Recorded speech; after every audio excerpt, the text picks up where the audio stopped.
নোনা মাছ দিয়ে ডুমুর রান্না গ্রামীণ রান্নাগুলোর মধ্যে এটা কিন্তু একটা অসাধারণ রান্না।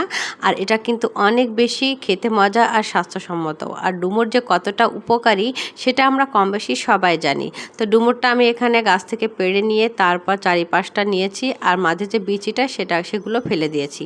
আর দেওয়ার পরে খুব ভালোভাবে আমি পানি দিয়ে ধুয়ে নিয়েছি। এবার একটি প্যানে আমি পরিমাণ মতো তেল দিয়ে সেখানে পেঁয়াজ, রসুন আর মরিচ বাটা দিয়ে দিয়েছি। তারপর স্বাদ মতো লবণ, পরিমাণ মতো হলুদ দিয়ে একটু পানি দিয়ে দিচ্ছি যেন মশলাটা না পড়ে যায়। তো এবার মশলাটা একটু ভালোভাবে একটু কষে আসলে এর মাঝে দিয়ে দেব ডুমুরগুলো। তো এভাবে ডুমুরগুলো সব দিয়ে দিলাম।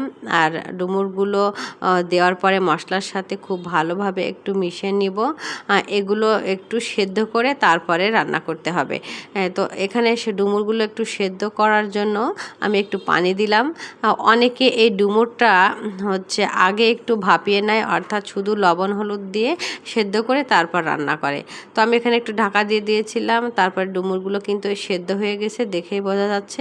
তো এভাবে যদি মশলার মাঝে ডুমুর সেদ্ধ করে নেওয়া হয় তাহলে ডুমুরের পানি কিন্তু ফেলে দেওয়া লাগে না, আর ডুমুরের যে গুণাগুণ নির্যাস সেটা কিন্তু বের হয়ে যায়। তো এভাবে করে নেবেন, দেখবেন এটা খেতে কিন্তু অনেক বেশি মজা আর পুষ্টিগুণটাও খুব ভালোভাবে বজায় থাকে। তো রান্নার জন্য আমি এখন পানি দিয়ে দিলাম। আর এই যে আমি নোনা মাছ বা নোনা ইলিশ যেটাকে বলা হয় সেটা আমি কয়েকটা পিস ভালোভাবে ক্লিন করে নিয়ে ধুয়ে তারপরে দিয়েছি। তো এবার শেষের দিকে আমি একটু জিরা আর পেঁয়াজ বাটাটা দিয়ে দিলাম। তারপর ঢাকা দিয়ে রেখেছিলাম, একটু ঝোল কমলে আমি এটা নামিয়ে নেব। তো আমার ডুমুর রান্না কিন্তু হয়ে গেছে।